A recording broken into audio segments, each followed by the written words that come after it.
তোমাকে হালদাবান গ্রামের মোড়ল বানিয়েছিলাম, কিভাবে গ্রামে মোড়লি করেছিলে। নেতাকে ডেকে বলবে, নেতারে তুমি ছেলে হালদাবান গ্রামের নেতা, কিভাবে নেতৃত্ব দিয়েছিলে। হে দায়িত্ববান, কি করে তুমি তাও তোমার দায়িত্ব বহন করেছিলে, আমি আল্লাহ তোমার কাছে জানতে চাই। এবার তুমি গ্রামের দায়িত্ব সম্বন্ধে আমার কাছে হিসাব দাও। মোড়ল ধরা পড়ে যাবে, নেতা ধরা পড়ে যাবে, দায়িত্ববান ধরা পড়ে যাবে। এবার দ্বিতীয় আর তৃতীয় নম্বর শব্দ দুটো শোনাচ্ছি। যারা বাবা এখানে বসে আছেন, যারা আপনারা 2, 4, 5টা সন্তানের বাবা বসে আছেন, ভালো করে শব্দটা নেবেন। নবীজি বলেন, ওয়ার রাজুলু রাইন ফি আহলিহি ওয়া হুয়া মাসউলুন আন রাইয়াতিহি। যারা হলেন বাড়ির মালিক, আহাল মানে হলো আপনার ছেলে মেয়ে বিবি বাচ্চাদের নিয়ে আপনার একটা পরিবার। এবার পরিবার পুরো গ্রাম মিলে হয় না, পরিবার তৈরি হয় আপনার বাড়িতে যাদের নিয়ে বসবাস করেন তাদের নিয়ে। তার মানে বাবা, আপনার 4 ছেলে আছে, 2 মেয়ে আছে, আপনার বিবি আছে আপনার ঘরে। এই সমস্ত লোকদের দায়িত্ববান হলেন আপনি রে বাবা। আপনাদের শোনাচ্ছে, এই রাজুলুন শব্দের মানে হলো যারা 2, 4 সন্তানের বাবা, যারা হলো পরিবারের মালিক। আল্লাহর নবী বলছেন, ওয়ার রাজুলু রাইন ফি আহলিহি, হে পরিবারের মালিক, হে বাবা, কিয়ামতের দিনে আল্লাহ আমি তোমাদের জন্য জিজ্ঞাসা করব। আমার হাবিব তোমাদের জানিয়ে দিয়েছেন, আমি সেদিন হে বাবা তোমার পরিবার সম্বন্ধে জানতে চাইব। হে বাবারি, তুমি তোমার ছেলে মেয়েদেরকে নিয়ে কিভাবে চলেছিলে, ছেলে মেয়েদের ছোট থেকে কিভাবে তারবিয়াত দিয়েছিলে, না ছেলেদের তুমি ছেড়ে দিয়েছিলে, ছেলে মেয়েদের তুমি আখলাক সম্বন্ধে জ্ঞান দিয়েছিলে, না ছেলে মেয়েদের জন্ম দেওয়ার পরে তুমি ছেড়ে দিয়েছিলে। তোমার পরিবারে তুমি কি করে ছেলে মেয়েদের নিয়ে চলাফেরা করেছো। আমি আল্লাহ, হে বাড়ির মালিক, আমার কাছে এবার তোমার পরিবারের হিসাব তাড়াতাড়ি করে দাও। বাবা, এই ছেলে মেয়েদের হিসাব আপনাকে দিতে হবে, আপনার পরিবারের হিসাব আপনাকে দিতে হবে। অতএব এমন সুন্দর করে আজকে হাদিসগুলো নিজের জায়গাতে, হৃদয়তে জায়গা করে নিন, যেন আমল করতে পারেন। ছেলে মেয়েদের দায়িত্ব নিয়ে সুন্দর করে ছোট থেকে তারবিয়াত শিক্ষা দিয়ে, আখলাক সম্বন্ধে তাদের জ্ঞান দিয়ে, আস্তে যখন পড়তে শুরু করলো তখন আপনি মক্তবে মাদ্রাসায় পাঠান। প্রাথমিক দায়িত্বটা বাবা আপনার। এবার মোড়ল ধরা পড়ার পরে বাবা ধরা পড়ে গেল। মা আমার, আপনারা বেঁচে থাকলেন না, আপনারাও ধরা পড়বেন। এবার আপনারা কেন ধরা পড়বেন, কোন টাইমের জন্য ধরা পড়বেন, আপনাদের বুঝাবার জন্য বলছি, 1 মিনিট খালি বুঝে নেবেন।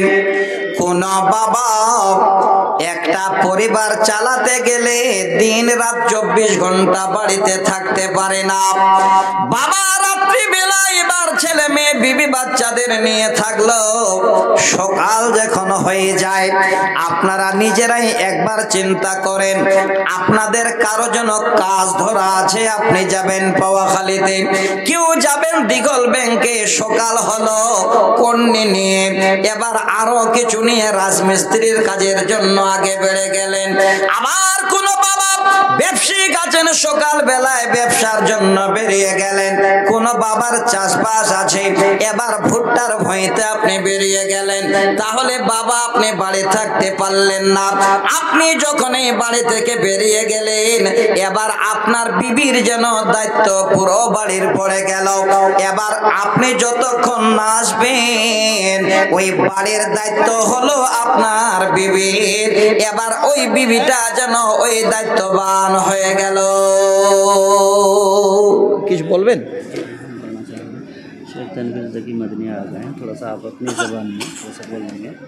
हाँ, और ये खलक साहब को शायद 11:15 ये होगा। ठीक ठीक, और उसी में आप जो भी कर ঠিক रहे ঠিক हैं। ঠিক ঠিক। ভাই আমার, আপনারা তো সব উর্দু ভাষী লোক, আমরা বাংলা ভাষী লোক, বাংলায় কথা বলি। আমাদের বাংলা বুঝতে পারছেন তো ভাই? পারছেন?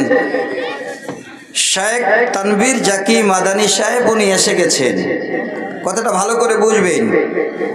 আমার পরে ওনার তাকরির হবে, খুব জামে মানে তাকরির করেন উনি। উর্দু মোকারির যত আছে, আমাকে সব থেকে যত জাজিস আসুক আর যাই আসুক, দুটো মোকারিরের তাকরির খুব পছন্দ লাগে। একজন হলেন তানভীর জাকি মাদানী, আর একজন হলেন তাওহীদ আলম সালাফি কাঠিয়ারে। কিন্তু যাই হোক, আজকে উনি এসে গেছেন, সেই এলানটা আগে শুনেছিলেন। আপনারা কেউ চলে যাবেন না, যেহেতু উনি প্রধান বক্তা আছেন, আজকের মোকারির প্রধান আজকে আপনাদের। আমার পরে উনি আসবেন, আমি একটু আপনাদের কাছে আলোচনা করছি, দয়া করে কথাটা আমার একটু কানে রাখবেন। তাহলে আচ্ছা আচ্ছা, আলহামদুলিল্লাহ। ওনার কাছে খুব কষ্ট করে এই কমিটির লোক ডেটটা নিয়েছেন, সেটাও জানা হলো। উনি চট করে আসেন না গো এই প্রোগ্রামে, বড় মানুষ তো, কিন্তু আপনারা পেয়ে গেছেন, আপনারা ভাগ্যবান। ওনার 1 ঘন্টা তাকরিরে আজকে আপনাদের জীবন পরিবর্তন হয়ে যাবে ইনশাআল্লাহ। একটু ধৈর্য ধরবেন। তাহলে এবার যিনি মা বাবা যখন বাড়ি থেকে বেরিয়ে গেল, পরিবারের দায়িত্ব মার হাতে চলে আসলো। কিয়ামতের দিনে ওই মাকে আল্লাহ জিজ্ঞাসা করবেন, কি বলে? নবীজি বলেন, ওয়াল মারআতু রা'য়াতুন ফি বাইতি জাওজিহা ওয়া হিয়া মাসউলাতুন আন রা'য়াতিহা। হে আমার মা বোন, যারা পর্দার আড়ালে বসে আছেন, শব্দটা ভালো করে শুনে রাখুন। আল্লাহর নবী বলেন, এবার স্বামীর ঘরের দায়িত্ববান হলো বিবি। স্বামী যখন ঘরে থাকে না, আর ওই বিবি দায়িত্ব পাওয়া পেয়ে গেল, কিয়ামতের দিনে আল্লাহ পাক যেন ওই বিবিদের, ওই বান্দিদের জিজ্ঞাসা করবেন, বান্দিরে তোমার স্বামী যখন ঘরে ছিল না, তুমি তোমার স্বামীর মালিকানা করেছিলে, তোমার ছেলে মেয়েদের দায়িত্ব ছিল। হে আল্লাহর বান্দি, আমি তোমার কাছে জানতে চাই, ওয়াহিয়া মাসউলাতুন আন রা'য়াতিহা, কেমন করে ছেলে মেয়েদের দায়িত্ব বহন করেছিলে, তোমার স্বামীর ঘরের দায়িত্ব বহন করেছিলে। আমি আল্লাহ আজকে যেন এই দায়িত্ব সম্বন্ধে তোমার কাছে জানতে চাই। তাহলে বাবা